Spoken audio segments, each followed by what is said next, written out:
대한민국이 결국 해냈습니다. MIT 항공공학과 교수의 한마디에 전 세계가 발칵 뒤집혔습니다. 미국이 30년간 개발을 포기했고 빚에 쫓기던 러시아가 헐값에 넘겼던 기술, 그 미완의 기술을 대한민국이 성공시킨 겁니다. 시속 400km로 해수면 2m 위를 비행한다고요? 분명히 조작된 겁니다. 전 세계 전문가들은 불가능을 확신하며 한국의 조작을 의심했죠. 하지만 그때 울릉도 상공에서 포착된 단 한 번의 비행으로 대한민국을 향했던 모든 의심은 무너졌고 세계는 결국 고개를 숙였습니다. 도대체 무엇을 해낸 겁니까, 대한민국? 러시아를 패닉에 빠뜨린 기술의 정체, 지금 시작합니다. 시속 410km, 고도 2.1m. 이게 무슨 숫자인지 아십니까? 바다 위 겨우 2m. 그러니까 성인 남자 키 높이에서 비행기가 난다는 겁니다. 헬리콥터도 아니고 호버크래프트도 아닌 거대한 금속 덩어리가 파도 바로 위를 총알처럼 날아간다는 거예요. 물리학 교과서를 다시 써야 할 판입니다. 그런데 이게 한국 바다에서 일어났다. 처음엔 위성 오류인 줄 알았습니다. 30년간 해양 감시 업무를 해온 제가 이런 데이터를 본 적이 없었으니까요. 저는 칼 슈라이버, 나토 해양정보국장입니다. 브뤼셀 본부에서 전 세계 바다 위의 모든 이상 징후를 추적하는 게 제 일이죠. 2025년 10월 8일 새벽 3시 14분, 감시실 경보가 울렸습니다. 울릉도 동쪽 200km 해상에서 정체불명의 물체가 포착됐다는 신호였어요. 당직 요원이 황급히 저를 불렀습니다. 모니터를 보자마자 저는 웃음이 나왔어요. 말도 안 되는 수치였거든요. 해면 고도 2m에서 시속 400km라니. 새도 그렇게는 못 날아요. 시스템 점검했습니까? 3번 확인했습니다. 국장님, 정상입니다. 그때 화면에 뜬 코드명을 보고 저는 순간 멈췄습니다. KWIG001. 한국 실험체라는 뜻이었어요. WIG라는 단어가 눈에 들어온 순간 30년 전 기억이 떠올랐습니다. 소련이 만들던 괴물, 카스피해의 괴물이라 불리던 그 실패작 말입니다. 위그선, 지면 효과를 이용한 초저고도 비행체. 러시아가 냉전 시절 야심차게 개발했다가 결국 포기한 기술이었죠. 한국이 그 고철을 다시 꺼냈다고? 믿을 수가 없었습니다. 90년대에 러시아가 빚 대신 한국에 넘긴 기술 문서들. 당시 우리는 그걸 쓸모없는 종이뭉치라고 비웃었거든요. 파도 1m만 넘으면 추락하는 불안정한 기계를 누가 쓰겠습니까? 그런데 지금 화면에는 2m가 넘는 파도 위를 유유히 날아가는 물체가 찍혀 있었어요. 에밀리 로버츠 통신분석관이 급히 들어왔습니다. 국장님, 한국해양항공연구소 공식 채널에서 신호가 잡혔습니다. 실험 중이라는 암호 통신이에요. 실험? 저게 실험이라고요? 저는 즉시 위성 추적을 명령했습니다. 열화상 카메라가 물체를 포착하자 회의실이 술렁거렸어요.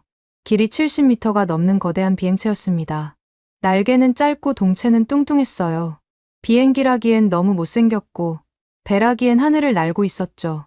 무엇보다 충격적인 건 속도였습니다. 410km를 꾸준히 유지하고 있었어요. 폭풍주의보가 발령된 해역입니다. 에밀리가 기상 데이터를 띄웠습니다. 파고 2m, 풍속 초속 20m인데도 안정적으로 비행하고 있어요. 이건 상식을 벗어난 일이었습니다. 위그선의 최대 약점이 바로 기상 조건이거든요. 바람이 조금만 불어도, 파도가 조금만 높아도 곧바로 제어를 잃고 추락했어요. 그래서 러시아도 포기했고 미국도 시도조차 안 했던 겁니다. 그런데 한국이 그 문제를 해결했다. 본부에 보고하겠습니다. 제가 수화기를 들자 에밀리가 막았습니다. 잠깐만요. 국장님, 이거 보셔야 할 것 같은데요. 그녀가 띄운 건 실시간 국제 언론 보도였습니다. 이미 일본 NHK가 속보를 내보내고 있었어요. 한국, 러시아 고철 기술로 불가능에 도전. CNN도 긴급 뉴스를 준비 중이었죠. 대한민국, 수조 원 규모 해상 운송 혁명 예고. 수조 원이라는 단어에 저는 움찔했습니다. 만약 저게 진짜라면, 만약 한국이 정말로 안정적인 위그선을 만들었다면 세계 해운 시장이 뒤집힐 거예요. 컨테이너선보다 5배 빠르고 비행기보다 연료를 70% 덜 쓰는 운송수단. 그게 바로 위그선의 이론적 스펙이었으니까요. 녹화 영상 확보됐습니다. 젊은 분석관이 뛰어들어왔어요. 화면에 나타난 건 한국 연구소의 공식 로고가 찍힌 시험 영상이었습니다. 울릉도 인근 해상, 정확히 우리가 포착한 그 지점이었어요. 카메라는 비행체 내부에서 밖을 찍고 있었는데 파도가 손에 잡힐 듯 가까웠습니다. 그런데도 기체는 흔들림 없이 일직선으로 날아가고 있었어요. 저거 조종사가 있네요. 에밀리가 화면을 확대했습니다. 헬멧을 쓴 조종사 2명이 보였습니다. 계기판에는 각종 수치가 빼곡히 표시돼 있었어요. 고도 2.1m, 속도 409km, 연료 효율 기존 선박 대비 플러스 63%. 믿기지 않는 숫자들이었습니다. 그때 조종사 중 한 명이 카메라를 향해 엄지를 들어 올렸습니다. 헬멧 바이저에 비친 얼굴이 순간 보였는데 동양인이 아니었어요. 금발의 서양인이었습니다. 왜 한국 실험의 서양인 조종사가? 의문이 들었지만 지금은 그게 중요한 게 아니었습니다. 회의를 소집하세요. 저는 에밀리에게 지시했습니다. 기술위원회, 정보분석팀, 그리고 미국 해군연 구청도요? 잠시 망설였습니다. 리처드 클라크, 그 오만한 자문관을 부르고 싶진 않았어요. 하지만 이 사안은 너무 컸습니다. 그들도 불러요.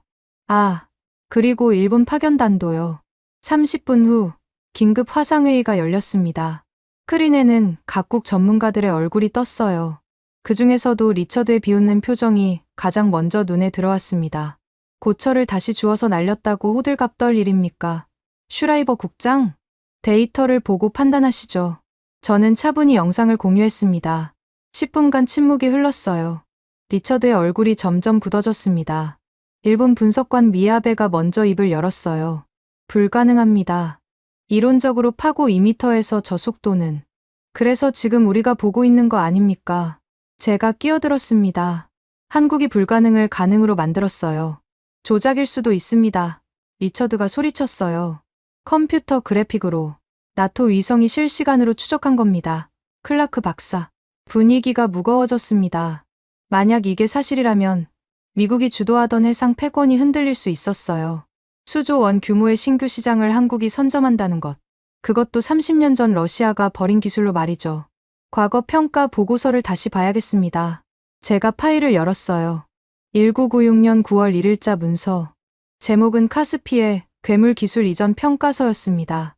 당시 나토 전문가들이 작성한 결론은 명확했어요. 상용화 가능성 제로, 폐기 권고. 그 아래 서명란에 제 이름도 있었습니다. 젊은 분석관이었던 제가 쓸모없는 고철이라고 평가했던 바로 그 기술이었어요. 에밀리가 조심스럽게 물었습니다. 국장님, 혹시 우리가 놓친 게 있었을까요? 저는 대답하지 못했습니다. 30년 전, 우리는 뭘 놓쳤던 걸까요? 아니면 한국이 정말로 기적을 만든 걸까요? 원본 자료를 확보하겠습니다. 에밀리가 노트북을 챙기며 일어났어요. 한국 연구소에 공식 요청을 보내고 울릉도 현지 데이터도 수집하겠습니다. 저는 고개를 끄덕였습니다. 그리고 다시 화면을 바라봤어요. 200km를 날아간 위그선은 이미 레이더에서 사라진 뒤였습니다. 하지만 그것이 남긴 파장은 이제 막 시작되고 있었어요. 고철이 부활했다. 저는 중얼거렸습니다. 아니, 어쩌면 고철이 아니었을지도 모릅니다. 우리가 고철이라고 단정했을 뿐 누군가에게는 보물이었을 수도 있으니까요. 그리고 한국은 그 가능성을 봤던 겁니다. 우리가 버린 30년 전 그날, 그들은 주워서 품었던 거예요. 이제 알아내야 할 게 산더미였습니다. 어떻게 파도를 극복했는지, 어떻게 안정성을 확보했는지, 그리고 정말로 이게 2조 원짜리 시장을 만들 수 있는지. 하지만 그보다 먼저 제가 인정해야 할 게 있었어요. 우리가 틀렸다는 것을요. 이틀 뒤 브뤼셀 본부 14층 회의실. 정식 소집명이 떨어진 건 예상보다 빨랐습니다. 나토 해양분과 긴급회의. 안건은 한국 위그선 기술의 안보적 함의였어요. 제가 회의실에 들어서자 이미 15명의 위원들이 자리를 채우고 있었습니다. 그런데 분위기가 심상치 않았어요. 다들 뭔가를 읽고 있었는데 표정이 하나같이 굳어 있었습니다. 늦었군요. 슈라이버. 리처드 클라크가 비아냥거렸습니다. 이미 결론은 났습니다. 한국은 러시아 기술을 도용했어요. 제자리에 놓인 문서를 집어들었습니다. 대한민국 위그선 프로젝트 위험성 평가라는 제목이었어요. 작성자는 미국 해군연구청 자문단. 첫 페이지부터 충격적인 문구가 적혀 있었습니다. 한국 기술은 위험한 복제물이며 국제기술협약 위반 소지가 있다. 이게 무슨 근거로 작성된 겁니까? 제가 물었습니다. 근거요? 리처드가 일어섰어요. 러시아가 실패한 걸 한국이 성공했다는 게 말이 됩니까? 그들은 분명 군사 기술을 훔쳤거나 아니면 숨겨진 러시아 기술자들을 고용했을 겁니다. 그때 회의실 문이 열렸습니다. 한국 대표단 3명이 들어왔어요. 맨 앞에 선 사람이 고개를 숙여 인사했습니다. 한국해양항공연구소 부소장 한지우입니다. 리처드가 코웃음을 쳤습니다. 때마침 오셨군요. 설명 좀 해주시죠.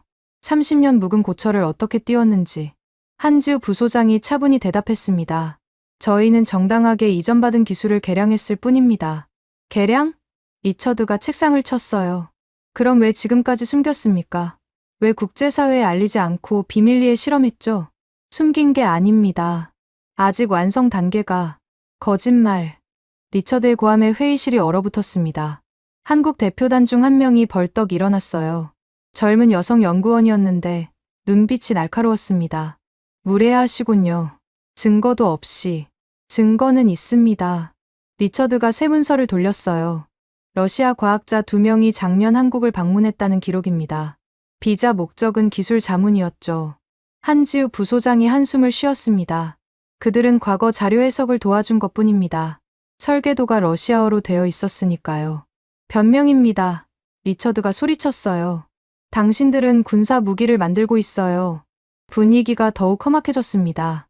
그때 제가 눈길을 끈 건 따로 있었어요. 참석자 명단 끝에 적힌 이름. 미야베 카나코, 일본 방위성 기술분석관. 왜 일본이 이 회의에? 게다가 미야베라는 이름이 왜 이렇게 익숙한 거죠? 잠깐, 제가 손을 들었습니다. 리처드, 당신 보고서에 따르면 한국 기술이 군사 전용 가능성이 있다고 했는데 구체적 근거가 뭡니까? 해면 2m 비행이 가능하면 레이더 회피가 됩니다. 스텔스 무기가 될 수 있다는 거죠. 그건 추측 아닙니까? 추측? 리처드가 서류를 뒤적였어요. 여기 시뮬레이션 결과가 있습니다. 레이더 반사율이 기존 항공기 대비 80% 감소합니다. 그때 미야베가 조용히 손을 들었습니다. 저도 분석에 참여하고 싶습니다. 목소리를 듣는 순간 기억났습니다. 10년 전 동중국해 영유권 회의. 당시 일본 대표단에 있던 신참 분석관이었어요. 날카로운 분석으로 중국 주장을 무너뜨렸던 바로 그 사람이었습니다. 그런데 왜 지금 한국권에 관심을 보이는 걸까요? 에밀리가 태블릿을 들어보였습니다. 실시간 속보입니다. 한국 정부가 공식 입장을 발표했어요. 위그선 기술은 순수 민간용이며 국제 운송 혁신을 위한 프로젝트라고 합니다. 민간용? 리처드가 비웃었어요. 그럼 왜 군사훈련 구역에서 실험합니까? 한지우 부소장이 대답하려 했지만 옆에 동료가 팔을 잡았습니다. 나이 지긋한 남성 연구원이었는데 조용히 고개를 저었어요. 더 이상 모욕적인 추궁은 듣지 않겠습니다. 한 부소장이 서류를 챙겼어요. 정식 조사를 원하시면 국제기구를 통해 요청하십시오. 그들이 일어서자 제가 말했습니다. 잠깐만요. 한 가지만 묻겠습니다. 한지우 부소장이 멈춰 섰습니다. 파도 2m 한계를 어떻게 극복했습니까? 그것만이라도 알려주세요. 그가 잠시 망설이더니 대답했습니다. 조선 기술입니다. 한국의 조선 기술과 항공 기술을 융합했어요. 자세한 건 곧 알게 되실 겁니다. 한국 대표단이 나가자 회의실에 무거운 침묵이 흘렀습니다. 그때 에밀리가 뭔가를 발견한 듯 태블릿을 두드렸어요. 국장님, 이것 좀 보세요. 화면에는 투자 분석 보고서가 떠 있었습니다. 골드만삭스가 작성한 것이었어요. 한국 위그선 기술의 잠재 가치라는 제목 아래 충격적인 숫자가 적혀 있었습니다. 성공 시 예상 시장 규모 5조 원. 5조 원. 저도 모르게 휘파람이 나왔습니다. 그러자 리처드의 얼굴이 붉어졌어요. 돈이 문제가 아닙니다. 안보가 걸린 문제라고요. 정말 안보 때문입니까? 제가 물었어요. 아니면 미국이 놓친 시장 때문입니까? 리처드가 주먹을 불끈 쥐었습니다. 그때 미야베가 끼어들었어요. 감정적으로 접근할 문제가 아닙니다. 저는 데이터를 직접 분석하고 싶어요. 슈라이버 국장님, 제가 팀에 합류해도 될까요? 순간 망설였습니다. 일본의 의도를 모르는 상황에서 섣불리 받아들이기 어려웠어요. 하지만 미야베의 분석 능력은 인정할 수밖에 없었습니다. 무엇보다 지금은 진실을 아는 게 우선이었어요. 좋습니다. 에밀리와 함께 작업하세요. 리처드가 코웃음을 쳤어요. 시간 낭비입니다. 내일이면 더 확실한 증거를 가져오겠어요. 한국이 뭘 숨기고 있는지 밝혀내겠습니다. 그가 나간 뒤 저는 창밖을 바라봤습니다. 브뤼셀의 잿빛 하늘이 무겁게 내려앉아 있었어요. 불안감이 엄습했습니다. 국장님, 에밀리가 다가왔습니다. 비공식 팀을 구성하는 게 어떨까요? 리처드와는 별개로 독자 조사를 하는 거죠. 누구를 염두에 두고 있습니까? 미야베, 그리고 그녀가 잠시 망설였어요. 러시아 쪽 협력자도 필요할 것 같은데요. 러시아, 맞습니다. 원천 기술의 주인이었던 그들의 입장도 들어봐야 했어요. 하지만 현 상황에서 러시아를 끌어들이는 건 위험했습니다. 일단 우리끼리 시작합시다. 제가 결정했어요. 미야베 씨, 한국이 제출한 초기 데이터부터 분석해주세요. 미야베가 노트북을 열었습니다. 화면에 복잡한 그래프가 나타났어요. 흥미롭네요. 그녀가 중얼거렸습니다. 파도 대응 알고리즘이 기존과 완전히 다릅니다. 러시아 원본과는 180도 다른 접근이에요. 무슨 뜻입니까? 한국이 완전히 새로 만들었다는 뜻입니다. 도용이 아니라 재창조에 가깝습니다. 여기 보세요. 그녀가 화면을 확대했어요. 기체 하부에 가변형 에어쿠션을 장착했네요. 파도에 따라 실시간으로 압력을 조절하는 방식입니다. 제가 자세히 들여다봤습니다. 정말 러시아 설계와는 달랐어요. 오히려 현대 조선 기술에 가까웠습니다. 그때 제 휴대폰이 울렸습니다. 본부 직통 전화였어요. 슈라이버, 당장 국장실로 오게. 의장의 목소리였습니다. 평소와 달리 긴장이 느껴졌어요. 전화를 끊고 일어서려는데 에밀리가 태블릿을 보여줬습니다. 또 속보입니다. 이번엔 러시아에서요. 러시아 과학 아카데미가 성명을 발표했다는 내용이었습니다. 우리가 포기한 기술을 한국이 완성시켰다면 그것은 인류의 진보다. 우리는 모든 데이터를 공개할 용의가 있다. 예상치 못한 반응이었습니다. 러시아가 한국을 지지한다. 이건 단순한 기술 문제가 아니었어요. 국제 정치 역학이 움직이기 시작한 겁니다. 저희가 자료를 더 모아놓겠습니다. 에밀리가 말했어요. 의장님 만나고 오세요. 국장실로 가는 복도를 걸으며 생각했습니다. 30년 전 우리가 무시했던 종이 뭉치. 한국은 그걸로 뭘 만든 걸까요? 단순히 기술 개발이 아니라 뭔가 더 큰 그림이 있는 것 같았어요. 엘리베이터 안에서 거울에 비친 제 얼굴을 봤습니다. 60이 넘은 나이, 30년간 해양 정보를 다뤄온 베테랑. 그런데 지금 저는 마치 신참 시절처럼 혼란스러웠습니다. 모든 게 불확실했어요.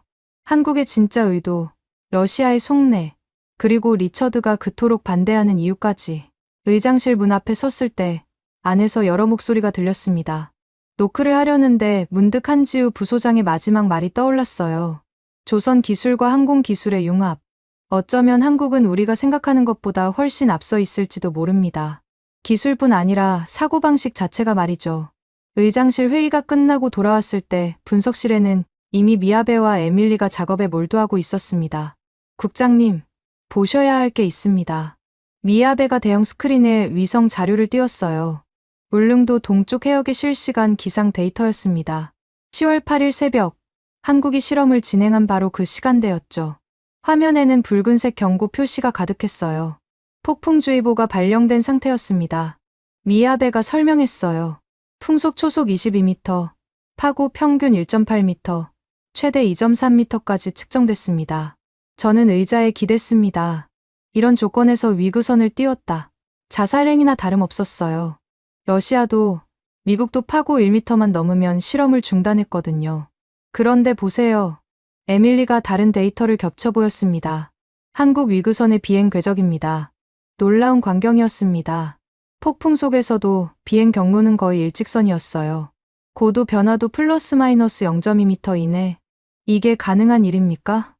미야베가 키보드를 두드리자 새로운 분석이 나타났습니다. 비행 지속 시간 2시간 10분, 평균 속도 시속 398km. 그리고 그녀가 잠시 멈췄어요. 연료 효율이 기존 선박 대비 플러스 63%입니다. 63%. 저는 숫자를 다시 확인했습니다. 이건 단순한 계량이 아니었어요. 완전히 새로운 차원의 기술이었습니다. 시뮬레이션을 돌려봤어요. 에밀리가 노트북을 돌렸습니다. 한국이 제출한 데이터대로 입력했더니 똑같은 결과가 나왔습니다. 조작이 아니에요. 진짜입니다. 그때 미야베가 낡은 문서 하나를 꺼냈습니다. 러시아어로 된 논문이었어요. 1989년 소련 과학 아카데미 논문입니다. 파도 대응 이론이 나와 있는데 그녀가 번역 프로그램을 돌렸어요. 놀랍게도 한국이 적용한 원리와 기초 개념이 같습니다. 다만 구현 방법이 완전히 달라요. 어떻게 다릅니까? 러시아는 기체를 무겁게 만들어서 파도를 뚫고 가려 했습니다.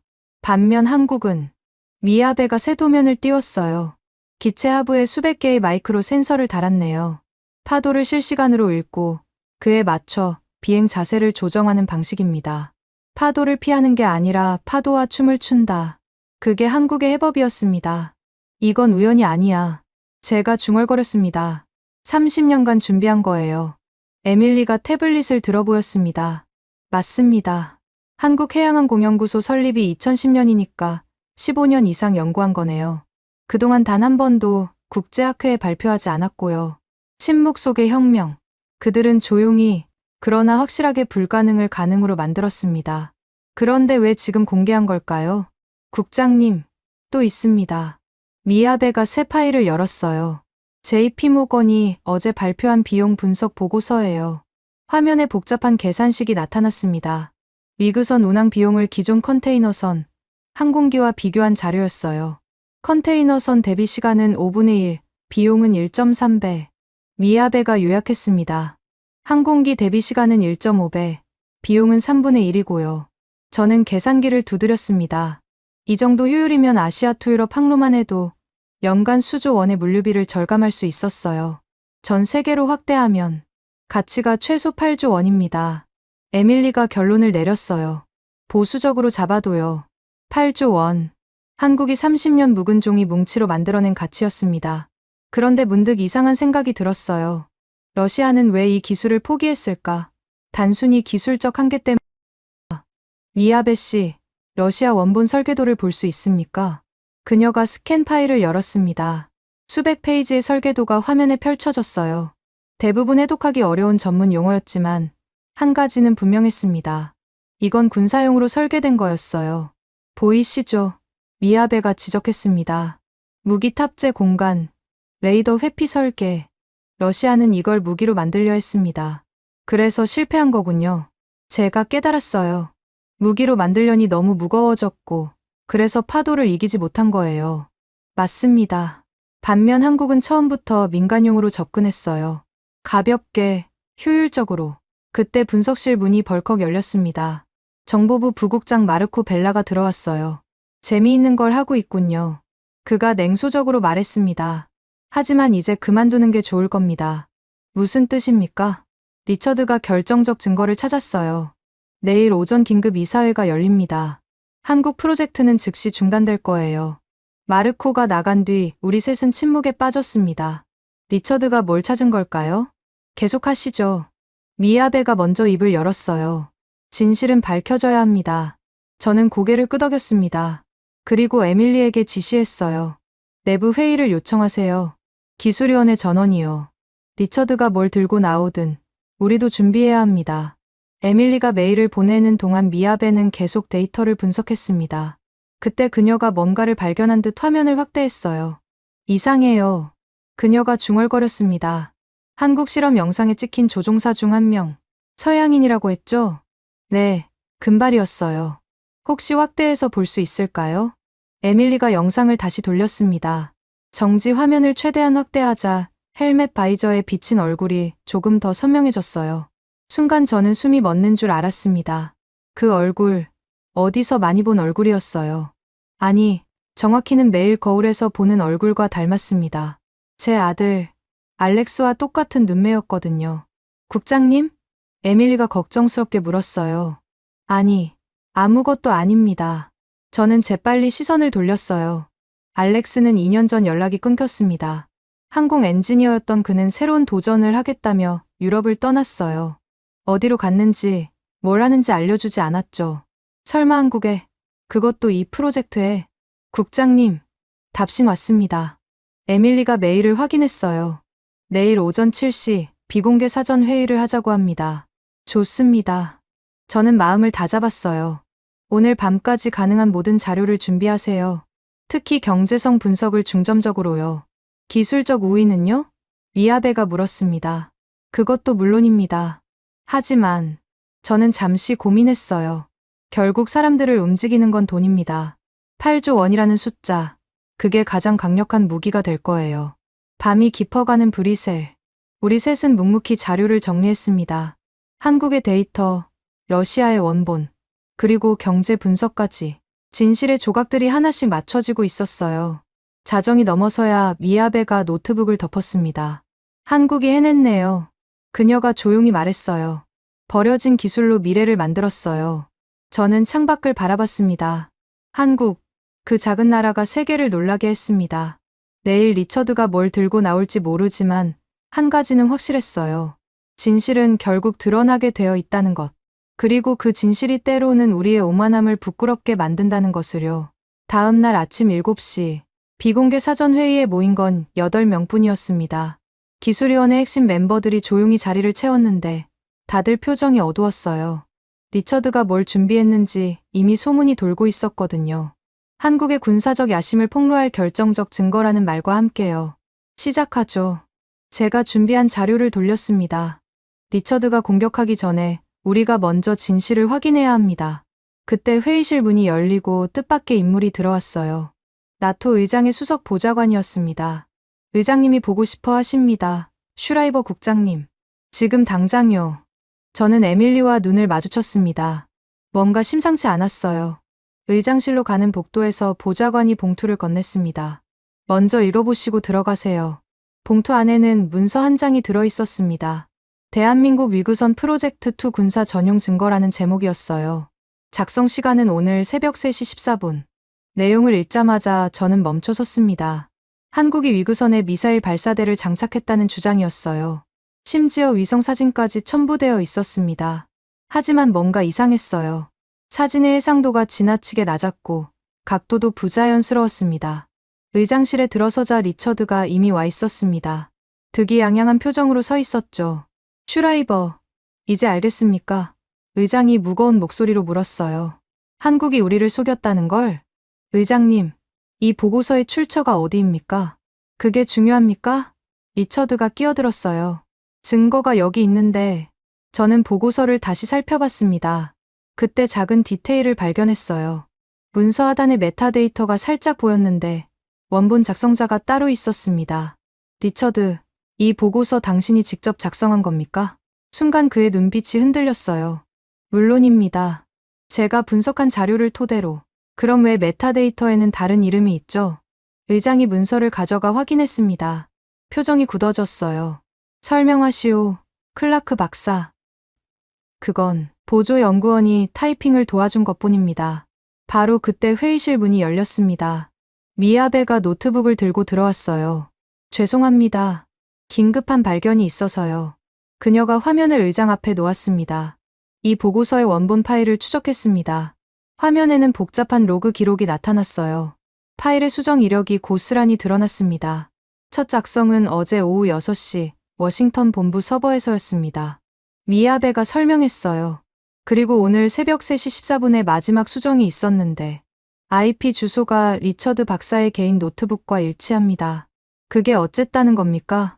리처드가 목소리를 높였어요. 문제는 내용입니다. 미야베가 다른 파일을 열었어요. 원본과 수정본을 비교해보니 핵심 내용이 완전히 바뀌었어요. 원본은 민간용 가능성을 분석한 보고서였는데 수정본은 군사 전용 증거로 둔갑했습니다. 의장의 얼굴이 붉어졌습니다. 클라크, 이게 사실입니까? 리처드가 주먹을 불끈 쥐었어요. 그러더니 갑자기 소리쳤습니다. 국가 안보를 위해서입니다. 한국이 위험한 기술을 개발하는 걸 막아야 합니다. 그래서 거짓 보고서를 만들었다. 제가 물었어요. 거짓이 아닙니다. 가능성을 제기한 것뿐. 그때 에밀리가 급히 들어왔습니다. 국장님, 또 다른 증거를 찾았습니다. 그녀가 가져온 건 통화 녹취록이었어요. 어젯밤 리처드와 누군가의 대화였습니다. 이건 불법 도청입니다. 리처드가 항의했어요. 공개 훼손입니다. 에밀리가 정정했어요. 나토 본부 내선 통화는 모두 녹음됩니다. 규정이죠. 의장이 녹취록을 읽기 시작했습니다. 읽을수록 표정이 어두워졌어요. 대화 내용은 충격적이었습니다. 리처드가 누군가에게 한국 프로젝트를 막으면 미국 방산업체가 독점할 수 있다고 말하고 있었거든요. 심지어 보고서를 조작해서라도 막겠다는 대목도 있었습니다. 이럴 수가. 의장이 한숨을 쉬었어요. 클라크, 당신은 사익을 위해 국제안보 체계를 악용한 겁니까? 리처드의 얼굴이 창백해졌습니다. 그런데 갑자기 그가 웃기 시작했어요. 그래도 늦었습니다. 그가 말했어요. 이미 언론에 흘렸어요. 1시간 뒤면 전 세계가 한국의 위험한 야심을 알게 될 겁니다. 순간 회의실이 얼어붙었습니다. 언론에 나가면 사실 여부와 관계없이 한국 프로젝트는 타격을 받을 게 분명했어요. 미야베 씨, 제가 급히 물었어요. 반박 자료를 준비할 수 있습니까? 이미 준비했습니다. 그녀가 USB를 꺼냈어요. 리처드 박사가 조작한 위성 사진의 원본을 찾았어요. 실제로는 일반 화물 적재 장치였습니다. 의장이 결단을 내렸습니다. 즉시 언론 대응팀을 소집하시오. 그리고 클라크 박사는 직위 해제입니다. 이건 실수입니다. 리처드가 소리쳤어요. 한국을 믿다가 후회할 겁니다. 경비원들이 그를 데려가는 동안 저는 창밖을 바라봤습니다. 진실을 숨기려는 자와 밝히려는 자의 싸움. 그 와중에 한국은 묵묵히 자신들의 길을 가고 있었어요. 슈라이버, 의장이 저를 불렀어요. 즉시 한국 측에 연락하시오. 공식 사과와 함께 협력 의사를 전하시오. 회의실을 나오자 미야베가 따라왔습니다. 국장님, 궁금한 게 있습니다. 그녀가 조심스럽게 물었어요. 왜 처음부터 한국을 의심하지 않으셨죠? 저는 잠시 고민했습니다. 사실 이유는 하나였어요. 영상 속 조종사, 제 아들을 닮은 그 사람 때문이었죠. 하지만 그 말은 하지 않았습니다. 기술은 거짓말하지 않으니까요. 대신 이렇게 답했어요. 데이터가 진짜라면 의도가 무엇이든 인정해야죠. 미야베가 고개를 끄덕였습니다. 그런데 리처드는 왜 그렇게 필사적이었을까요? 좋은 질문이었습니다. 단순히 미국 방산업체의 이익 때문일까요? 뭔가 더 큰 그림이 있는 것 같았어요. 분석실로 돌아오자 에밀리가 모니터 앞에서 손짓했습니다. 속보입니다. 한국이 반응했어요.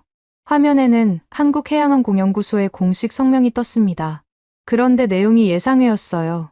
우리는 모든 의혹을 해소하기 위해 나토 청문회에서 공개 시연을 하겠습니다. 날짜는 일주일 후, 장소는 울릉도, 전 세계 언론과 전문가를 초대합니다. 공개 시연이라니, 그것도 실제 바다에서요. 이건 엄청난 자신감이었습니다. 국장님, 에밀리가 또 다른 메일을 열었어요. 한국 측에서 개인 메시지도 보냈네요. 발신인은 한지우 부소장이었습니다. 내용은 단순했어요. 진실을 찾아주셔서 감사합니다. 시연장에서 뵙겠습니다.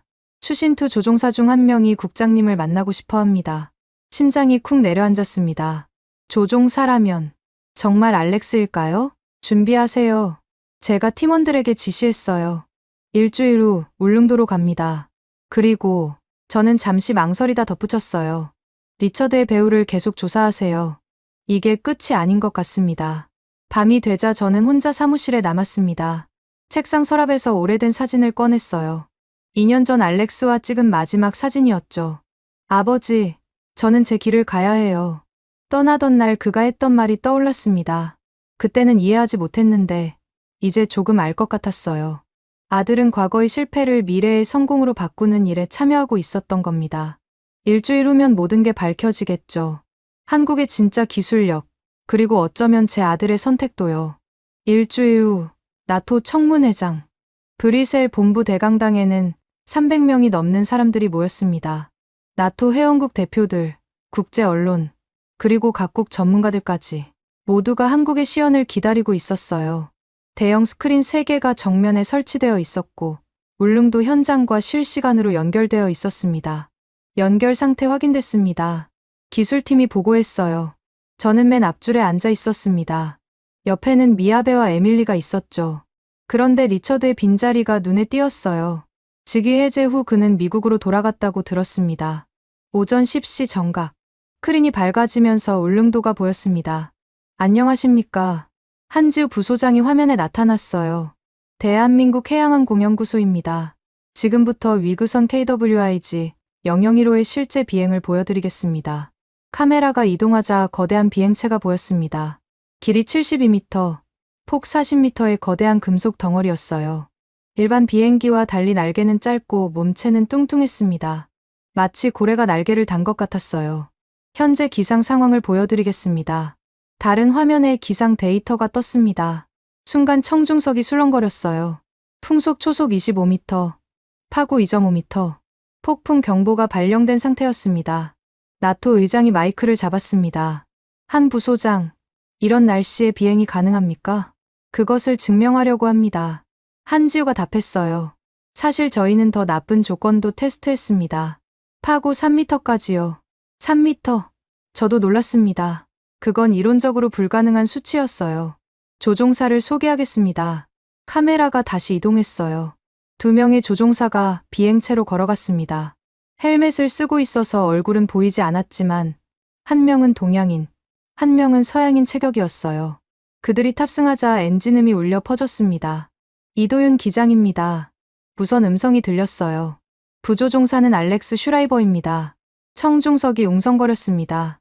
몇몇이 저를 쳐다봤어요. 알렉스 슈라이버라니, 제 아들과 같은 이름이었습니다. 아니, 정말 제 아들이었을까요? 이륙 준비 완료. 이도윤 기장의 목소리가 들렸어요. 위그선이 천천히 움직이기 시작했습니다. 처음에는 물 위를 미끄러지듯 나아갔어요. 속도가 시속 100km를 넘자 기체가 조금씩 떠오르기 시작했습니다. 고도 0.5m, 1m, 1.5m. 파도가 기체 바로 아래에서 부서지고 있었습니다. 너무 가까워서 물보라가 카메라 렌즈에 튀었어요. 그런데도 기체는 안정적이었습니다. 고도 2m 도달. 순항 속도 진입합니다.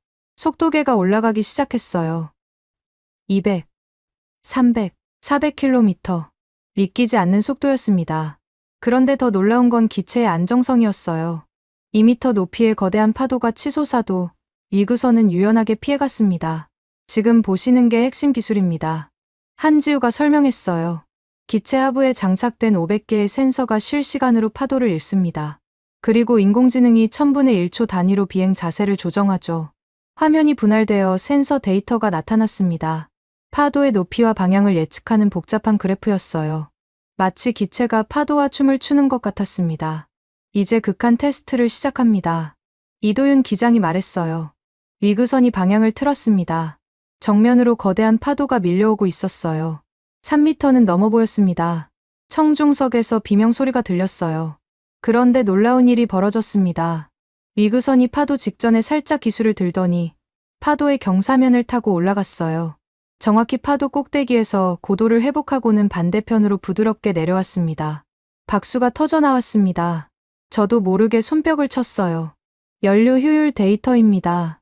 화면에 새로운 수치가 떴어요. 현재 시속 410km로 비행 중이며 연료 소비는 동급 컨테이너선의 37%입니다. 37%. 이건 혁명이었습니다. 같은 연료로 3배 가까운 거리를 갈 수 있다는 뜻이었어요. 그때 부조종사의 목소리가 들렸습니다. 여기는 알렉스 슈라이버입니다. 이제 가장 중요한 시연을 하겠습니다. 제 심장이 멎는 줄 알았어요. 그 목소리, 틀림없이 제 아들이었습니다. 2년 만에 듣는 목소리였어요. 긴급 회피 기동을 시연하겠습니다. 실제 상황을 가정한 것입니다. 위그선이 속도를 높였습니다. 시속 450km. 그때 갑자기 측면에서 거대한 파도가 덮쳐왔어요. 예고 없는 이상 파도였습니다. 알렉스가 조종관을 잡았습니다. 기체가 순간적으로 옆으로 기울더니 파도를 비스듬히 가로질렀어요. 마치 서퍼가 파도를 타는 것처럼 자연스러웠습니다. 성공입니다. 이도윤 기장이 외쳤어요. 청문회장이 환호성으로 가득 찼습니다. 옆에서 미아베가 눈물을 닦고 있었어요. 믿을 수 없어요. 그녀가 속삭였습니다. 정말 해냈네요. 스크린에 다시 한지우 부소장이 나타났습니다. 이제 마지막 데이터를 공개하겠습니다. 그가 파일을 열었어요. 지난 3개월간의 시험 비행 기록입니다. 총 비행시간 800시간, 무사고입니다. 800시간 무사고. 이미 상용화 수준이었어요. 나토 의장이 일어섰습니다. 한 부소장, 이 기술의 가치를 어떻게 평가하십니까? 저희가 평가할 문제는 아닙니다. 한지우가 겸손하게 답했어요. 다만 계산상으로는 전 세계 해상 물류의 30%를 대체할 경우 연간 16조 원의 시장이 생깁니다. 16조 원. 회의장이 다시 한번 술렁거렸어요. 질문 있습니다. 독일 대표가 손을 들었어요. 군사 전용 가능성은 어떻습니까? 한지우가 미소를 지었습니다. 물론 가능합니다. 하지만 저희는 다른 길을 선택했습니다. 무기가 아닌 다리를 만드는 거죠. 대륙과 대륙을 잇는 하늘의 다리요. 그때 화면에 알렉스가 다시 나타났습니다. 헬멧을 벗은 그의 얼굴이 선명하게 보였어요. 금발의 푸른 눈, 제 아들이 맞았습니다. 특별히 한 분께 인사드리고 싶습니다. 알렉스가 카메라를 정면으로 바라봤어요. 아버지, 보고 계신가요? 30년 전 아버지가 버렸던 기술을 저는 되살리는 일에 참여했습니다. 이게 제가 선택한 길입니다. 순간 모든 시선이 저에게 쏠렸습니다. 저는 아무 말도 할 수 없었어요. 목이 메어왔거든요. 아버지는 그때 틀리지 않았어요. 알렉스가 계속했습니다. 그때는 정말 불가능했으니까요. 하지만 한국은 포기하지 않았습니다. 30년을 기다리고 준비했죠. 그리고 저 같은 엔지니어들에게 기회를 줬습니다. 국적과 상관없이요. 화면에 다른 연구원들이 나타났습니다. 한국인, 미국인, 러시아인, 일본인, 다양한 국적의 엔지니어들이 함께 서 있었어요. 이것이 진짜 혁신입니다. 한지우가 마무리했어요. 경계를 넘어 함께 만드는 미래요. 시연이 끝나자 청문회장은 기립박수로 가득 찼습니다. 저도 일어섰어요. 그런데 다리에 힘이 풀려서 에밀리가 부축해야 했습니다. 축하드립니다, 국장님. 미야베가 말했어요. 아드님이 대단한 일을 해냈네요. 저는 고개를 끄덕였습니다. 그리고 생각했어요. 30년 전 제가 고철이라고 버린 기술을 제 아들이 보물로 되살렸다는 것. 이보다 더 극적인 반전이 있을까요? 나토 의장이 마이크를 잡았습니다. 오늘 우리는 역사를 목격했습니다. 그가 엄숙하게 선언했어요. 나토는 한국의 위그선 기술을 공식 인정합니다. 그리고 K-위그 프로젝트에 전면 협력할 것을 약속합니다. 공식 인정. 그 순간 한국은 수조 원 시장의 문을 연 것이었습니다. 이건 진짜다. 제가 중얼거렸어요. 우리가 버린 고철을 그들은 황금으로 만들었어. 밖에서 취재진들이 몰려왔습니다. 하지만 저는 다른 생각에 빠져 있었어요. 곧 아들을 만날 텐데 뭐라고 해야 할까? 미안하다고? 자랑스럽다고? 아니, 어쩌면 말은 필요 없을지도 모릅니다. 오늘 그가 하늘에서 보여준 비행이 이미 모든 걸 말해주고 있었으니까요. 청문회가 끝난 직후 나토 본부 전략회의실. 긴급 소집된 건 이번엔 완전히 다른 분위기였습니다. 한 달 전 의혹과 불신으로 가득했던 그 방이 이제는 기회와 가능성에 대한 열기로 들끓고 있었어요. 각국 대표들의 눈빛이 살아있었습니다. 시작하겠습니다. 나토 의장이 의사봉을 두드렸어요. 안건은 한국 위그선 기술의 활용 방안입니다. 미국 대표가 먼저 손을 들었습니다. 군사적 활용을 검토해야 합니다. 레이더 회피가 가능하다면. 잠깐. 제가 끼어들었어요. 그 길로 가면 또 실패합니다. 모두가 저를 쳐다봤습니다. 저는 준비한 자료를 스크린에 띄웠어요. 러시아가 왜 실패했는지 아십니까? 제가 물었습니다. 군사용으로 만들려다 너무 무거워졌기 때문입니다.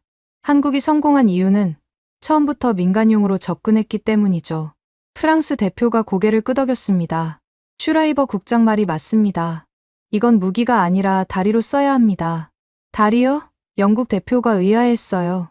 저는 다음 슬라이드를 넘겼습니다. 세계 지도 위에 붉은 선들이 그어져 있었어요. 위그선으로 연결 가능한 항로입니다. 제가 설명했어요. 유럽 투 아시아, 아메리카 투 아시아, 아프리카 투 중동. 기존 해운 시간의 5분의 1로 단축됩니다. 미야베가 손을 들었습니다. 구체적인 수치를 말씀드리겠습니다. 함부르크에서 부산까지 컨테이너선은 30일, 위그선은 이틀입니다. 이틀. 회의실이 술렁거렸어요. 운송비는 어떻습니까? 독일 대표가 물었습니다. 에밀리가 태블릿을 들었습니다. 방금 맥킨지 보고서가 나왔습니다. 톤당 운송비가 기존 대비 67% 절감됩니다. 67% 절감. 이건 물류혁명이었어요. 의장이 심각한 표정으로 물었습니다. 그럼 우리가 뭘 해야 합니까? 저는 일어섰습니다. 이게 제가 밤새 준비한 제안이었어요. K-위그 연합 항로를 만들어야 합니다. 제가 선언했어요. KON2WIG, 줄여서 KWIG 항로요. 나토가 주도하고 한국이 기술을 제공하고 전 세계가 참여하는 새로운 해상 고속도로입니다. 화면에 구체적인 계획이 나타났습니다. 거점 항구, 정비시설, 안전 규정까지 첫 단계로 5개 항로를 제안합니다. 제가 계속했어요. 부산 투 블라디보스토크, 부산 투 상하이, 부산 투 싱가포르, 싱가포르 투 두바이, 두바이 투 함부르크. 노르웨이 대표가 손을 들었습니다. 북극 항로는 어떻습니까? 얼음 위도 비행이 가능한가요? 미야베가 대답했습니다. 한국 측 데이터에 따르면 영하 40도까지 테스트했다고 합니다. 북극 항로도 가능합니다. 그럼 무르만스크 투 레이캬비크 투 뉴욕 항로도 가능하다는 거군요. 아이슬란드 대표가 흥분했어요. 우리나라가 물류 허브가 될 수 있습니다. 예산은? 네덜란드 대표가 물었어요. 초기 투자 3천억 유로. 제가 답했습니다. 하지만 5년 내 회수 가능합니다. 시장 가치는? 저는 잠시 숨을 고르고 말했어요. 14조 원입니다. 14조 원. 누군가 휘파람을 불었어요. 그때 회의실 문이 열렸습니다. 러시아 대표가 들어왔어요. 특별 초청으로 참석한 것이었죠. 러시아 과학 아카데미를 대표해 말씀드립니다. 그가 엄숙하게 말했어요. 우리는 한국과 공동 개발 의향이 있습니다. 원천 기술은 우리가 제공했지만 그들이 완성했습니다. 이제 함께 미래를 만들고 싶습니다. 뜻밖의 제안이었습니다. 미국 대표가 불편한 표정을 지었지만 다른 나라들은 관심을 보였어요. 구체적으로 어떤 협력을 제안하십니까? 의장이 물었어요. 시베리아 횡단 항로입니다. 러시아 대표가 지도를 펼쳤어요. 블라디보스토크에서 상트페테르부르크까지 위그선으로 사흘이면 충분합니다. 기존 시베리아 철도보다 빠르고 북극 항로보다 안전합니다. 이건 정말 획기적인 제안이었어요. 유라시아 대륙을 관통하는 새로운 실크로드였습니다. 투표하겠습니다. 의장이 선언했어요. K위그 연합항로 계획에 찬성하시는 분? 하나둘 손이 올라갔습니다. 프랑스, 독일, 영국, 이탈리아 12개국이 찬성했어요. 반대는 2나라뿐이었습니다. 통과되었습니다. 의장이 의사봉을 두드렸어요. K위그 항로는 나토의 공식 프로젝트가 되었습니다. 박수가 터져 나왔습니다. 저는 안도의 한숨을 쉬었어요. 그런데 그때 누군가 물었습니다. 리처드 클라크는 어떻게 되었습니까? 의장이 대답했습니다. 징계위원회가 열렸습니다. 조작 보고서 작성과 허위 정보 유포로 연구 자격 정지입니다. 현재 미국 법무부도 조사 중입니다. 리처드의 몰락, 진실을 왜곡하려던 자의 최후였습니다. 탐욕이 만든 자업자득이었죠. 회의가 끝나고 복도로 나왔을 때 미야베가 다가왔어요. 국장님, 일본도 참여하고 싶습니다. 그녀가 조심스럽게 말했어요. 도쿄 부산 항로를 제일 먼저 열면 어떨까요? 2시간이면 연결됩니다. 좋은 생각입니다. 제가 답했어요. 한국과 협의해보죠. 그녀가 떠난 후 저는 창밖을 바라봤습니다. 브뤼셀의 오후 햇살이 눈부셨어요. 휴대폰이 울렸습니다. 한지우 부소장이었어요. 축하드립니다. 슈라이버 국장님. K위그 항로가 승인됐다고 들었습니다. 한국의 기술 덕분입니다. 제가 답했어요. 아닙니다. 국장님의 전략 덕분이죠. 무기가 아닌 달이라는 발상. 그게 핵심이었습니다. 우리는 기술만 만들었지만 국장님은 그 기술이 갈 길을 만들어주셨어요. 그가 잠시 말을 멈추더니 덧붙였어요. 그리고 알렉스가 전화 바꿔달라고 하네요. 심장이 쿵쾅거렸습니다. 2년 만에 아들과 직접 대화하는 거였어요. 아버지? 알렉스의 목소리가 들렸습니다. 알렉스, 목이 메었어요. 아버지가 만든 전략, 정말 훌륭해요. 위그선을 인류의 항로로 만들다니. 이게 제가 꿈꾸던 거예요. 내가 더 대단해. 제가 간신히 말했어요. 버려진 기술을 되살렸잖아. 우리가 함께 한 거죠. 알렉스가 웃었어요. 아버지는 30년 전에 평가했고, 저는 지금 실현했고, 그리고 이제 아버지가 길을 만들었어요. 3대에 걸친 이야기예요. 3대, 맞습니다. 러시아가 만들고, 우리가 평가하고, 다음 세대가 완성한 이야기였어요. 아버지, 한 가지 더 말하고 싶은 게 있어요. 알렉스의 목소리가 진지해졌어요. 여기 연구소에는 15개국 엔지니어들이 있어요. 국경도, 인종도, 과거도 상관없이 하나의 꿈을 위해 일했죠. 그게 진짜 혁신이에요. 조만간 브뤼셀에 갈게요. 알렉스가 말했어요. 직접 만나서 이야기해요. 엄마도 함께요. 전화를 끊고 나자 에밀리가 다가왔습니다. 속보예요. 그녀가 태블릿을 보여줬어요. CNN 헤드라인이 떴습니다. 한국, 해상하늘의 패권국 등극. BBC는 K위그 시대의 개막. 르몽드는 14조 원 시장의 탄생. 아사히 신문은 아시아가 주도하는 물류혁명. 전 세계가 주목하고 있었습니다. 한국이 만든 기술, 나토가 만든 전략, 그리고 인류가 함께 갈 새로운 길을요. 이제 시작이네요. 에밀리가 말했어요. 맞습니다. 이제 시작이었어요. 그런데 저는 이미 결과를 알고 있었습니다. 성공할 거라고요. 왜냐하면 이건 단순한 기술이나 돈의 문제가 아니었거든요. 신뢰의 문제였습니다. 한국이 30년간 포기하지 않고 쌓아온 신뢰, 러시아가 과거를 인정하고 보여준 신뢰, 그리고 나토가 미래를 위해 선택한 신뢰. 그 신뢰가 만들어낸 결과였어요. 분석실로 돌아가는 길에 문득 생각했습니다. 만약 30년 전 우리가 이 기술을 제대로 평가했다면 어땠을까? 아니, 그랬다면 오늘 같은 혁신은 없었을 거예요. 때로는 실패도 필요한 법이니까요. 미래의 성공을 위한 실패 말입니다. 저녁 무렵 보고서를 작성하며 마지막 문장을 적었습니다. K위그 항로는 단순한 운송수단이 아니다. 이것은 인류가 함께 만든 신뢰의 다리이며 과거의 실패를 미래의 성공으로 바꾼 혁신의 상징이다. 시장 가치 14조 원이지만 진짜 가치는 돈으로 측정할 수 없다. 그것은 국경을 넘어 함께 꿈꾸는 미래의 가치이기 때문이다. 창밖으로 노을이 지고 있었습니다. 붉은 하늘이 마치 새로운 시대의 여명 같았어요. K위그 시대, 하늘과 바다가 하나 되는 시대가 시작되고 있었습니다. 한 달 후, 브뤼셀 나토 본부 대강당. 역사적인 순간이었습니다. 500명이 넘는 각국 대표와 언론인들이 모인 가운데 한국 위구선 기술의 공식 인증식이 열렸어요. 정면 대형 스크린에는 K위그 국제인증 청문회라는 문구가 떠 있었습니다. 시작하겠습니다. 나토 의장이 단상에 섰어요. 오늘은 인류 운송 역사의 새 장을 여는 날입니다. 저는 증인석에 앉아 있었습니다. 옆에는 한지우 부소장과 러시아 과학 아카데미 대변인이 있었죠. 그리고 맨 끝에는 알렉스가 한국 연구진 대표로 앉아 있었어요. 의장이 계속했습니다. 먼저 기술 검증 결과를 발표하겠습니다. 미야베가 단상으로 올라갔어요. 그녀는 지난 한 달간 국제 검증단을 이끌었습니다. 12개국 전문가들이 참여한 검증 결과를 말씀드립니다. 미야베가 보고서를 펼쳤어요. 한국 위구선 KWIG 001호는 모든 안전 기준을 통과했습니다. 특히 파도 3m 조건에서 1000시간 무사고 운항이 확인되었습니다. 1000시간 무사고. 청중석에서 감탄사가 흘러나왔어요.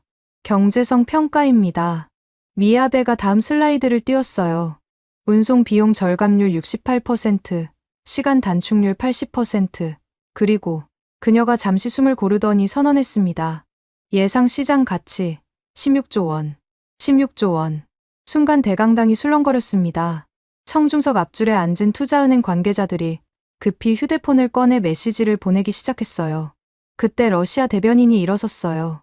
백발의 노학자였습니다. 러시아 과학 아카데미를 대표하여 말씀드립니다. 그가 엄숙한 목소리로 시작했어요. 30년 전, 우리는 이 기술을 포기했습니다. 너무 어렵다고, 불가능하다고 판단했죠. 하지만, 그가 한지우 부소장을 바라봤습니다. 한국은 포기하지 않았습니다. 우리가 못한 일을 그들이 완성했어요. 이제 인정할 때입니다. 러시아 대변인이 문서를 들어 올렸습니다.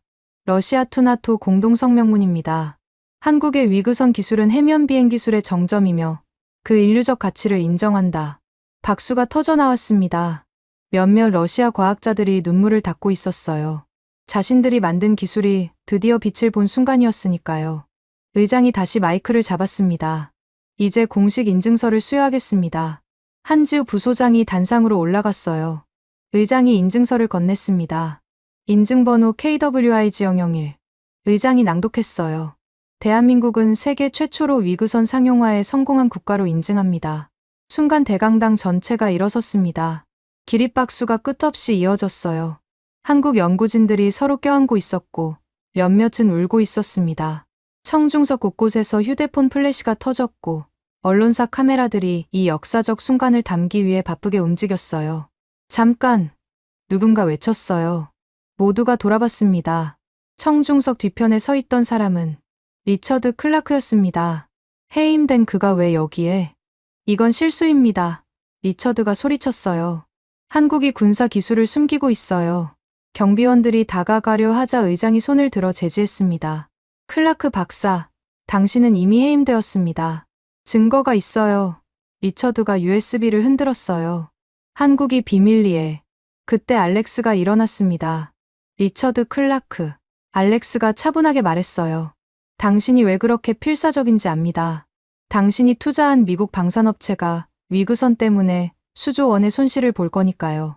청중석이 웅성거렸습니다. 리처드의 얼굴이 창백해졌어요.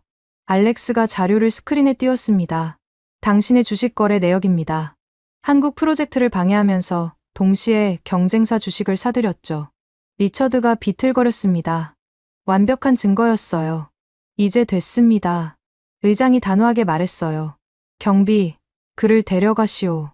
리처드가 끌려가는 동안 저는 일어섰습니다. 이제 제 차례였어요. 슈라이버 국장, 증언하시죠. 의장이 말했습니다. 저는 단상으로 올라가 마이크 앞에 섰습니다. 500개의 눈이 저를 바라보고 있었어요. 순간 다리가 떨렸지만 알렉스와 눈이 마주치자 힘이 났습니다. 30년 전 저는 이 기술을 고철이라고 평가했습니다.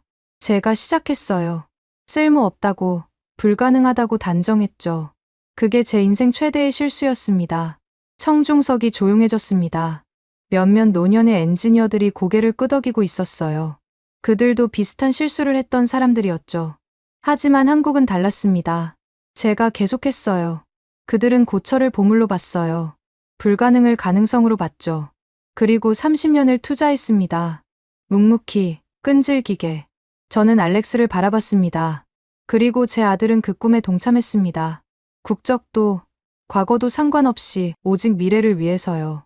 몇몇 사람들이 손수건을 꺼냈습니다. 청중석 한쪽에서는 훌쩍이는 소리도 들렸어요. 이건 단순한 기술이 아닙니다. 제가 목소리를 높였어요. 이건 믿음의 역사입니다. 포기하지 않는 믿음, 함께하는 믿음, 그리고 미래를 만드는 믿음이요. 저는 준비한 보고서를 들어 올렸습니다. 제가 작성한 최종 평가서입니다. 읽어드리겠습니다. 심호흡을 하고 읽기 시작했어요. 한국은 버려진 종이에서 16조 원의 가치를 창출했다. 하지만 진짜 가치는 그게 아니다. 그들은 불신을 신뢰로, 경쟁을 협력으로, 과거의 실패를 미래의 성공으로 바꿨다. 위그선은 단순한 운송수단이 아니라 인류가 함께 갈 수 있다는 증명이다. 읽는 동안 대강당은 침묵에 잠겨 있었어요. 우리 세대가 버린 걸 다음 세대가 살렸다. 제가 마지막 문장을 읽었어요. 이제 우리가 할 일은 그들이 만든 미래를 함께 걷는 것이다. 보고서를 내려놓자 한 사람이 박수를 치기 시작했습니다. 러시아 대변인이었어요. 그리고 하나둘 박수가 번졌습니다. 곧 대강당 전체가 우레와 같은 박수로 가득 찼어요. 몇몇은 일어서서 박수를 쳤고 곧 전체가 기립박수를 보냈습니다. 한지우 부소장이 단상으로 올라왔습니다. 슈라이버 국장님, 한국을 대표해서 감사드립니다. 그가 깊이 인사했어요. 국장님이 진실을 지켜주셨기에 오늘이 있었습니다. 그때 대형 스크린에 실시간 영상이 떴습니다. 울릉도였어요. 수십 대의 위그선이 하늘로 떠오르고 있었습니다. 첫 상업 운항입니다. 한지우가 설명했어요. 부산에서 후쿠오카까지 1시간 후면 도착합니다. 청중들이 환호했습니다. 역사적인 순간이었어요. K위그 시대가 정말로 시작된 겁니다. 미야베가 속보를 전했습니다. 방금 일본 정부가 발표했습니다. 도쿄 투 서울 투 베이징을 잇는 동부가 위그선 네트워크를 구축하겠다고요. 이어서 독일, 프랑스, 영국도 참여를 선언했습니다. 불과 1시간 만에 전 세계가 K위그 항로에 동참하기 시작한 거예요. 각국 대사들이 자국 정부에 급히 전화를 걸고 있었고 언론사 기자들은 속보를 타전하느라 정신이 없었습니다. 국장님, 에밀리가 다가와 속삭였어요. 최종 집계가 나왔어요. 각국 투자 약정액이 5조 유로를 넘었습니다. 5조 유로, 상상을 초월하는 규모였습니다. 청문회가 끝나갈 무렵 의장이 마지막 발언을 했습니다. 오늘 우리는 새로운 시대의 문을 열었습니다. 하늘과 바다 사이 그 경계에서 인류는 새로운 길을 찾았습니다. 그리고 그 길은 의장이 잠시 멈추더니 미소를 지었어요. 한국이 보여준 것처럼 포기하지 않는 자에게 열립니다. 청중석에서 한 노신사가 일어났습니다. 유럽 최대 해운회사 회장이었어요. 우리 회사는 위그선 50대를 주문하겠습니다. 그가 선언했어요. 새 시대에 뒤처지지 않겠습니다. 연쇄 반응처럼 다른 기업들도 주문 의사를 밝혔습니다. 한지우 부소장은 믿기지 않는다는 표정으로 메모를 하고 있었어요. 대강당을 나오자 알렉스가 기다리고 있었습니다. 아버지, 그가 다가와 저를 안았어요. 자랑스럽습니다. 진실을 지킨 아버지가요. 나도 자랑스럽다. 제가 답했어요. 미래를 만든 아들이. 저녁 하늘의 비행운이 길게 그어졌습니다. 위그선이 남긴 흔적이었어요. 마치 하늘이 새로운 시대를 축하하는 것 같았습니다. 이제 시작이야. 알렉스가 하늘을 바라보며 말했어요. 아버지와 함께 걷고 싶은 길이 많아요. 맞습니다. 이제 시작이었어요. 고철이 황금이 되고, 불가능이 가능이 되고, 경계가 다리가 되는 시대. 그 시대가 바로 지금 우리 앞에 펼쳐지고 있었습니다. 그리고 저는 알았습니다. 진짜 기적은 기술이 아니라 그것을 믿고 함께한 사람들이었다는 것을요. 석 달 후, 브뤼셀에서 서울로 가는 비행기 안. 창밖으로 구름 바다가 펼쳐져 있었습니다. 저는 나토 기술 백서의 마지막 교정본을 읽고 있었어요. 표지에는 K위그 시대 불가능을 넘어선 혁신이라는 제목이 적혀 있었습니다. 승객 여러분, 잠시 후 울릉도 상공을 지나갑니다. 기장의 안내 방송이 들렸어요. 오른쪽 창으로 특별한 광경을 보실 수 있습니다. 저는 창가로 몸을 기울였습니다. 그리고 숨이 멎을 뻔했어요. 푸른 바다 위, 하얀 포마를 그리며 5대의 위그선이 편대 비행을 하고 있었습니다. 마치 돌고래 무리가 헤엄치듯 파도 위를 유연하게 날아가고 있었어요. 그중 맨 앞 기체에는 태극 마크가, 뒤따르는 기체들에는 각국 국기가 그려져 있었습니다. 저게 바로 위그선입니다. 옆자리 승객이 흥분해서 말했어요. 부산에서 블라디보스토크로 가는 정기 노선이래요. 6시간 걸리던 길을 1시간 반으로 단축했다고 하더군요. 저는 고개를 끄덕이며 미소를 지었습니다. 그 사람은 제가 누군지 모르겠지만 저는 저 광경이 얼마나 특별한지 누구보다 잘 알고 있었어요. 휴대폰을 꺼내 알렉스가 보낸 이메일을 다시 읽었습니다. 아버지, 오늘 100번째 상업 비행입니다. 무사고 기록을 이어가고 있어요. 다음 달에는 태평양 횡단 노선도 열립니다. 샌프란시스코에서 도쿄까지 4시간이면 충분해요. 아, 그리고 러시아 팀과 함께 개발한 극지방용 위그선도 완성 단계입니다. 북극 항로의 꿈이 현실이 되고 있어요. 북극 항로. 1년 전만 해도 상상할 수 없던 일이었습니다. 서울 인천공항에 도착하자 한지우 부소장이 마중 나와 있었어요. 환영합니다. 슈라이버 국장님. 한국 방문은 처음이시죠? 네. 부끄럽게도 처음입니다. 오늘 특별한 걸 보여드리려고요. 그가 안내한 곳은 인천항이었습니다. 거대한 조선소가 보였는데 간판이 인상적이었어요. 한국 투나토 위그선 제작소. 안으로 들어가자 놀라운 광경이 펼쳐졌습니다. 축구장 10개 크기의 공장에서 수십 대의 위그선이 동시에 만들어지고 있었어요. 한국인, 러시아인, 유럽인, 미국인, 각국 엔지니어들이 한 팀이 되어 일하고 있었습니다. 하루 한 대씩 생산합니다. 한지우가 설명했어요. 올해만 365대, 내년엔 2배로 늘릴 계획입니다. 생산 라인을 지나가다 익숙한 얼굴을 발견했습니다. 알렉스였어요. 그는 젊은 엔지니어들과 설계도를 검토하고 있었습니다. 아버지, 알렉스가 달려왔어요. 오실 줄 알았어요. 바쁜 것 같구나. 네, 차세대 모델을 개발 중이에요. 속도는 시속 500km, 항속거리는 5000km까지 늘릴 계획입니다. 5000km, 태평양을 논스톱으로 횡단할 수 있는 거리였어요. 공장 한쪽 벽에는 거대한 현판이 걸려 있었습니다. 러시아어, 한국어, 영어로 같은 문구가 적혀 있었어요. 실패는 성공의 어머니, 협력은 성공의 아버지. 저 문구는 누가 만들었습니까? 제가 물었어요. 러시아 과학자들과 한국 연구진이 함께 만들었어요. 한지우가 답했습니다. 30년의 실패가 있었기에 오늘의 성공이 있다는 의미죠. 공장을 나와 전망대로 올라갔습니다. 인천 앞바다가 한눈에 들어왔어요. 멀리서 위그선 한 대가 이륙하고 있었습니다. 물보라를 일으키며 떠오르는 모습이 장관이었어요. 국장님, 한지우가 조심스럽게 말했어요. 나토 백서 서문을 부탁드려도 될까요? 저는 가방에서 원고를 꺼냈습니다. 어젯밤 비행기에서 마지막으로 다듬은 문장이었어요. 이미 준비했습니다. 원고를 펼쳐 읽기 시작했습니다. 30년 전, 나는 고철을 보았다. 쓸모없고, 불가능하고, 미래가 없는 기술이라 판단했다. 하지만 한국은 그 고철에서 미래를 보았다.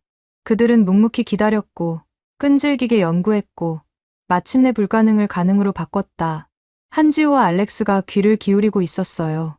오늘 우리는 수조 원의 시장을 논한다. 하지만 진짜 가치는 그게 아니다. 한국이 증명한 것은 신뢰의 힘이다. 기술을 믿는 신뢰, 미래를 믿는 신뢰, 그리고 서로를 믿는 신뢰. 그 신뢰가 고철을 황금으로 바꿨다. 마지막 문장을 읽었습니다. 나는 과거를 평가했고 그들은 미래를 만들었다. 이제 우리 모두가 그 미래를 함께 날아간다. 하늘과 바다 사이 그 경계 없는 길을 따라. 읽기를 마치자 한지우가 깊이 고개를 숙였습니다. 감동적입니다. 이 문장이 백서의 첫 페이지를 장식하게 되어 영광입니다. 해가 지고 있었습니다. 서해의 노을이 붉게 물들었어요. 그때 또 한 대의 위구선이 이륙했습니다. 석양을 배경으로 날아오르는 모습이 마치 불사조 같았어요. 저거 타보실래요? 알렉스가 물었어요. 뭐라고? 시험 비행이 있어요. 아버지도 한번 타보셔야죠. 30분 후, 저는 위구선 안에 앉아 있었습니다. 안전벨트를 매자 심장이 쿵쾅거렸어요. 알렉스가 부조 종사석에 앉았습니다. 긴장하지 마세요. 아버지. 그가 웃었어요. 구름보다 훨씬 낮게 날아요. 엔진이 울렸습니다. 기체가 움직이기 시작했어요. 속도가 올라가자 마치 물 위를 미끄러지는 느낌이었습니다. 그리고 어느 순간 부드럽게 떠올랐어요. 고도 2m. 파도가 손에 잡힐 듯 가까웠습니다. 하지만 무섭지 않았어요. 오히려 자유로웠습니다. 하늘과 바다 사이 그 경계에서 나는 기분이었어요. 어떠세요? 알렉스가 물었어요. 놀랍다. 제가 답했어요. 정말 놀라워. 30년 전 제가 버렸던 기술을 이제 제가 직접 체험하고 있었습니다. 그 아이러니가 가슴을 뭉클하게 했어요. 비행을 마치고 내렸을 때 한지우가 작은 상자를 건넸습니다. 기념품입니다. 상자를 열자 작은 금속 조각이 들어있었어요. 위그선 모형이었는데 바닥에 글씨가 새겨져 있었습니다. 고철을 황금으로 2K 위그 프로젝트 공헌자 칼 슈라이버. 눈물이 날 뻔했습니다. 밤늦게 호텔로 돌아와 창밖을 바라봤습니다. 인천 앞바다 위로 불빛들이 움직이고 있었어요. 밤에도 운항하는 위그선들이었습니다. 30년의 여정이 끝났습니다. 아니, 새로운 여정이 시작됐다고 해야 맞겠죠. 고철이라 버렸던 기술이 인류의 새 길이 되었으니까요. 한국을 응원하신다면, 한국 최고, 한국은 아직 멀었다면, 한국 분발, 여러분들의 소중한 의견을 댓글로 적어주시면 감사드리겠습니다. 영상이 재밌으셨다면 구독과 좋아요 한 번씩 부탁드리겠습니다. 지금까지 감동유나였습니다.